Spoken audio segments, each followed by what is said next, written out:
Adventure and Pipeman on W4CY Radio.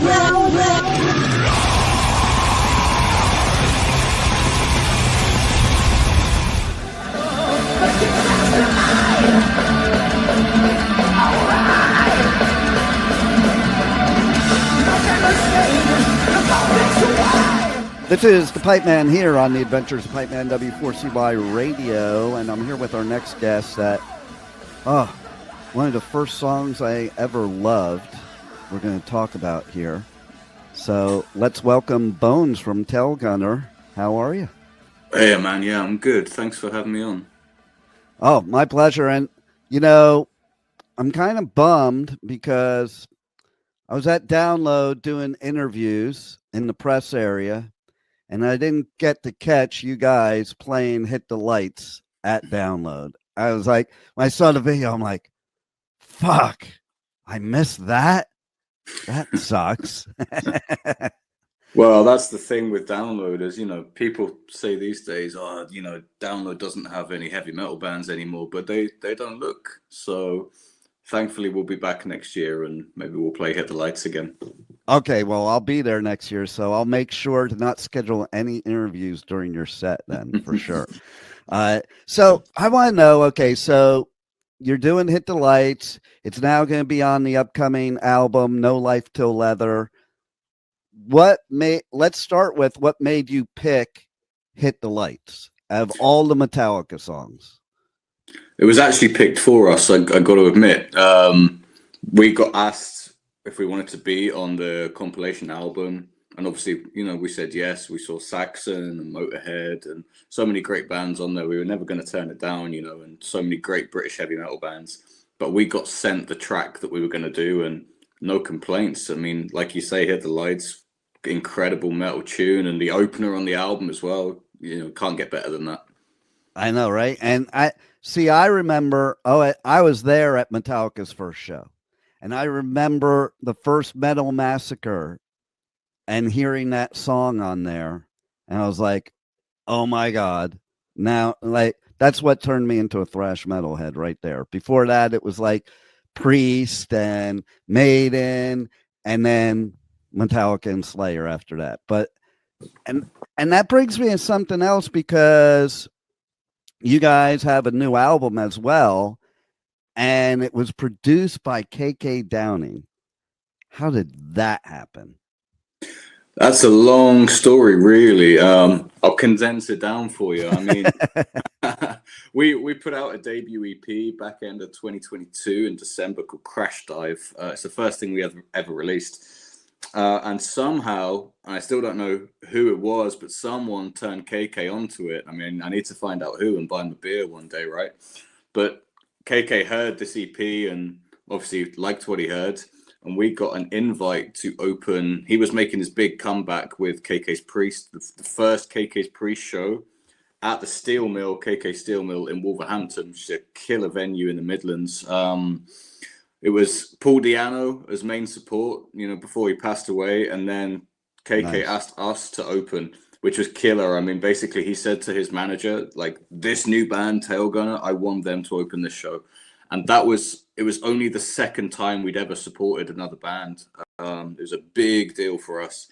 And things really just exploded from there. And went crazy, really. And we stayed in touch with KK over the next kind of year or so, and his manager, and basically these days we share the entire same team, so we've got all the same people behind us. And when it came time to do this new record, our second record, and we were talking about producers throwing names around, and someone went, well, why don't we just ask KK? And it was like, fuck yeah, that's perfect. Right. And thankfully he was up for it, and we had a blast, man. I mean, just learning so much from, you know, a heavy metal god, really.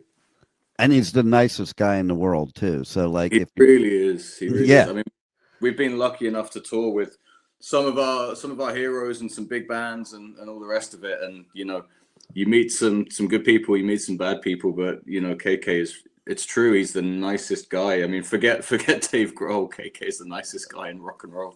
I have to agree. And I think Dave is nice too, but I mean, like, KK is just, Here's the thing. I think a lot of icons, not all, but most icons, they have no clue they're icons because they didn't set out to be a rock star. They just wanted to be a musician. And so, like, they're usually the nicest ones and the most humble because they have no clue, in a sense, and it's kind of hard to conceive if you're not that egomaniac, that you're like this metal god. Like, I would put myself in his shoes, and it's like, I'd probably be like, what are they talking about? you know, like you don't really think of it that way. No, he's a very humble guy. I mean, he'll be telling us stuff about, we'll be in the studio. We were in the studio and he was referring to something Priest did in the 80s, but something super obvious. He'd be like, oh, we had this intro on this album we did, Screaming for Vengeance, called The Hellion. And we're like, yeah, we know Ken. Like, right. like it's an obscure song by some band nobody knows. And I think that's cool when bands, they start out obscure that nobody knows, but then they keep that same mindset the whole time, Well, the big thing is as well, I mean, how many guys from that generation are actively interested in new heavy metal and seeking right? Supporting it? I mean, I can't name really too many people, and that's why, to me, he is like the true defender of the faith, because he's fucking out there and keeping it alive and promoting new bands. I love hearing that. And it's so true. As somebody that is OG from the 80s time, the only reason I probably know all the newer bands that I do, and I know a lot of them, is because of what I do. Because I talk to my old school friends that I went to shows with in the 80s, and I'm like, oh, you got to listen to this band.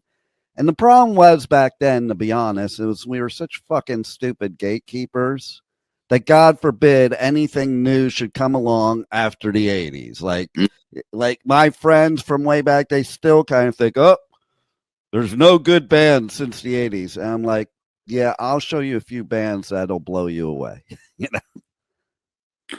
The thing is as well, these days, it's almost, I mean, you've obviously always have the legends, Priest, Motorhead, Maiden, all the rest of them. But there's a whole wave, I think, since probably the mid 90s onwards, bands almost have to be better playing old school heavy metal than a lot of what was around in the kind of, say, the lower tiers of bands, the lesser known bands back in the 80s, because it's harder to prove themselves, because so many like kids these days just want to listen to metalcore, or the older crowd from back in the day, they have to be, like you say, even more convinced, because it's like it's these fucking kids playing like what we did 40 years ago. You know what I mean? So I feel like you actually have to work even harder, and that's not a bad thing. It's not a bad thing. Well, it's definitely true, because it's like, all right, so you take bands like Metallica and Slayer. There was nobody else to compare to before them, And then the best I think of is Venom. Yeah. So back then they were like, they considered themselves the only black metal band, and blah, blah, and I love them. Okay. But it's so funny because black metal bands today would never consider Venom black metal. And even now, for me, all these years later, like I remember getting Welcome to Hell, like when it first came out. It was an import, and I was literally scared when I listened to it for the first time, because there was nothing else like it, like that. And I'm reading the lyrics and stuff, and now I listen to those same songs, and I'm like, sounds kind of poppy now. And that's why I dig you guys too, because you kind of have that old school feel with new metal, not genre new metal, but today metal, type of modernization, I think, is the way I look at it. It's like you're the best of both worlds. Well, that's it. I mean, we don't really try to play, quote unquote 80s metal. We just play heavy metal.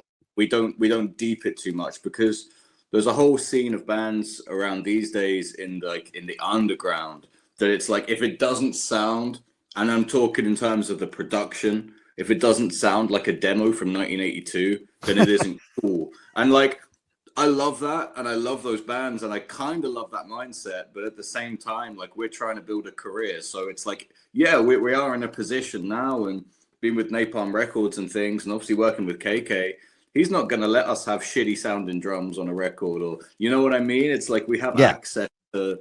We're still doing everything the old school way, but the thing is, for me, and I've said this before, in the 80s, a lot of those guys were pushing the envelope. So these days we can look back and go, oh, it sounds so old school, it sounds so vintage. But you look at, okay, extreme example, but Def Leppard on Hysteria. That was like the cutting edge of technology. And I think it's actually an important thing, and Priest did that a lot. They were always looking to do something new and fresh. And we look at, if they didn't have that attitude, you would never have had Painkiller.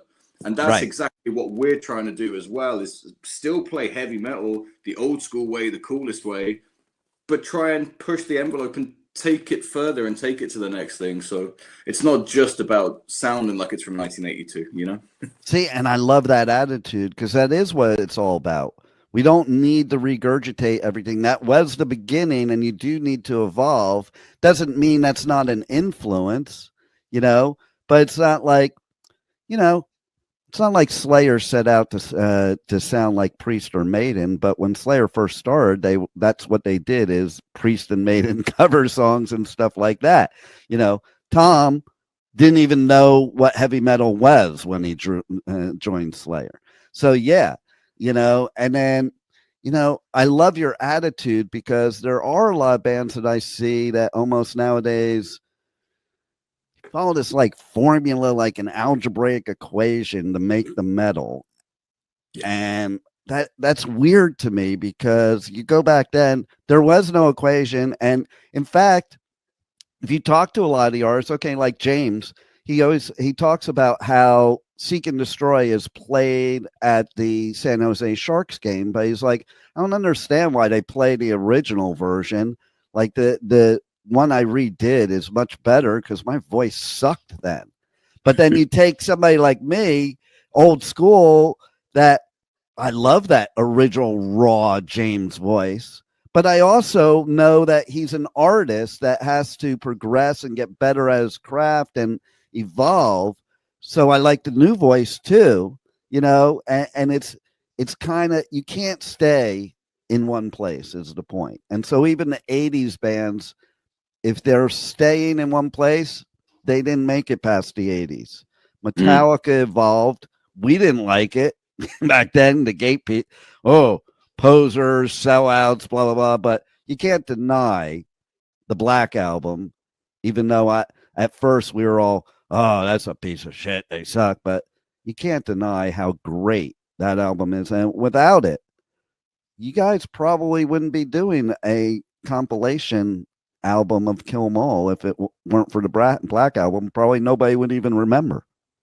Well, that's the thing. I mean, heavy metal is not supposed to have rules, Right?